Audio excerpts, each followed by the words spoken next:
নিরামিষের দিন এই মানকচু বাটার রেসিপি অবশ্যই বানাবেন, তাহলে এক গাল ভাত আপনারা একটু বেশিই খাবেন। প্রথমে কচুর খোসাটাকে মোটা করে কেটে নেবেন, যেমন ভিডিওতে দেখানো হয়েছে। তারপরে ছোট ছোট করে কেটে ওটাকে ভালো করে একদম কচলে কচলে আপনারা ধুয়ে নেবেন, যাতে একটু নোংরা না লেগে থাকে। তারপরে আমরা নারকেলটাকে কুড়ে নেব, কুড়ে পরে ওটাকে সাইডে রেখে দেবেন।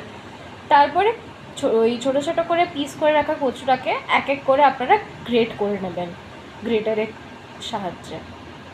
ভালো করে গ্রেট করা হয়ে গেলে একটি পাত্রে তুলে তারপরে একটু নুন ছড়িয়ে ওটাকে কিছুক্ষণ ঢাকা দিয়ে সাইডে রেখে দেবেন। এরপর একটা পরিষ্কার কাপড় নেবেন, সেটার মধ্যে মানকচুটাকে দিয়ে ভালো করে ওটার রসটাকে একদম চিপে চিপে আপনারা বার করে নেবেন, যাতে একটু ওটাতে জল ভাব না থাকে।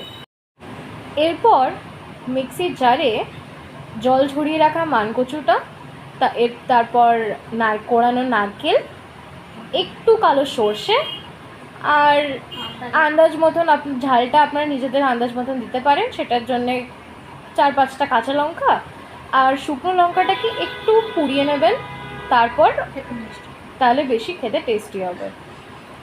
কচুটা বাটা হয়ে গেলে তারপর ওটার মধ্যে একটু বেশি করে সর্ষের তেল ছড়িয়ে দেবেন আর আন্দাজ মতো নুন দিয়ে দেবেন, কিন্তু নুনটা একটু কমই রাখবেন নুনের পরিমাণ, কারণ কি অলরেডি একবার নুনে ওটা ভেজানো ছিল, ওই জন্য আন্দাজ মতন আপনারা ওটা দিয়ে দেবেন। তারপর ওটাকে ভালো করে একদম মাখিয়ে নেবেন। ব্যাস, তাহলেই রেডি হয়ে যাবে আমাদের আজকের রেসিপি মানকচু বাটা। বাড়িতে এটি অবশ্যই একবার ট্রাই করবেন, খুব টেস্টি খেতে।